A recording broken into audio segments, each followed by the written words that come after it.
I'm Tony. I'm a psychiatrist, addiction medicine specialist at Colmac. And I'm Rennie. I'm a composer, a patient advocate, and also a recovering addict. And we are Rock. and Doc. All right. All right, Doc.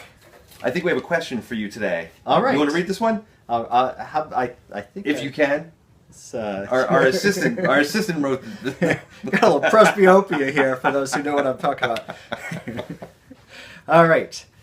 This question's from Mo in Anacostia. Hi, Mo. Okay. Mo's asking, why do I have to go to meetings? Why can't I just do this on my own? Hey, I'm a grown man. I should just be able to do this myself. The meeting question. Why do I have to go to meetings?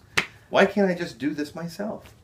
You know, it's the DIY recovery question. That question is as old as humanity itself. Yeah.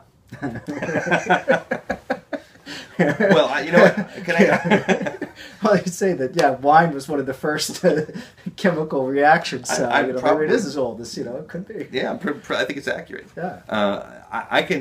I'll answer. I'll tell you what. I'll do the experiential first, and then you can answer from your biological standpoint.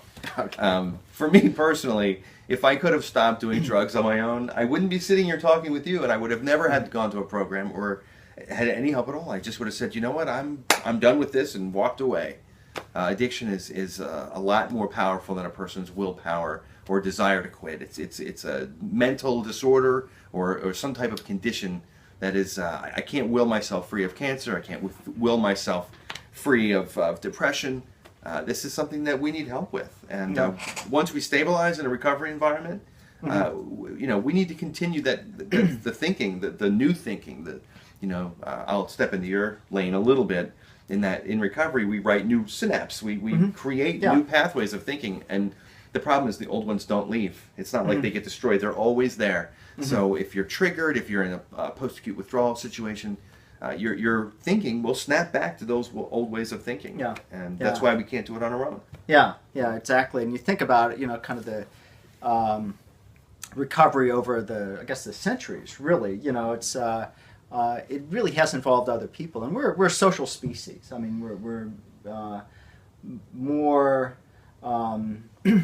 more kind of ourselves when we're with other people.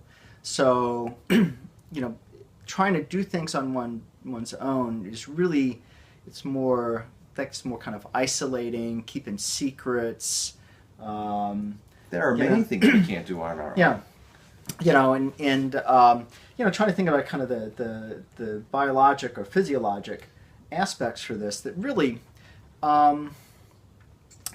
it's you kind of can't. It's impossible to know what you don't know, and we all have kind of these blind spots in how we view the world, how we experience things, how we kind of view our own behavior and interaction with people, there's a bias. And it's actually been real well researched that generally people are more optimistic than they really should be, and they think of themselves as being more capable than they really are. That sounds very dangerous. Yeah. So it. You don't want to enter in kind of this really tricky minefield of early recovery, because sort of hoping for the best and not having someone else there to just kind of scan for minds and tell you don't step there, right. and that kind of thing. This really we need a mind dog, is what you're saying. I think that's what we need, and that's that extra outside support that would inform us of our biases and in a very nurturing way, kind of bring us back on track. So I think that's and I think that's what we're kind of getting at here, Mo. That my guess is, and I don't know, Mo. I don't know you, but I'm sort of guessing that if you could have done this on your own, it already would have happened. Yep. So and now it's time to try something different, yep. and actually try something that's been successful for millions of people across the world. I mean, this is not Absolutely. new stuff. It's really, you know, I think kind of going on the pathway that seems to work for so many people is a good idea. Yeah, and one more thing as well. I think there's an element of fear. You know, it's scary to expose myself to a new group of people and, you know, raise your hand in a meeting and say I'm an alcoholic, and it's hard. Yeah. It's hard, but part of recovery is doing things that are hard. Part of Yeah. getting well is walking through those fears, and pride is a great mask for fear, and I think that that's Yeah. something to look at too. Yeah, and the good news is that if you have good, you know, good support, you know, 12-step meetings, this kind of thing, you will find that you will be able to do that, to raise your hand, take a chance, and you won't be shamed by the crowd.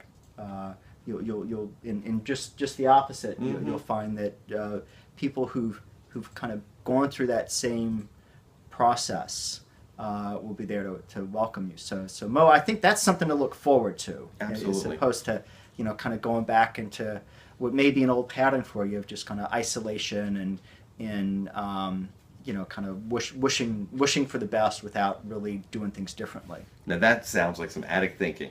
I'm going to do it the same way I've always done it, and just think maybe it'll be different this time. Yeah.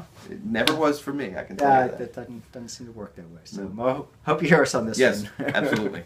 All right. So we're I'm Rock. and Doc. All right. See Have a ya. good week.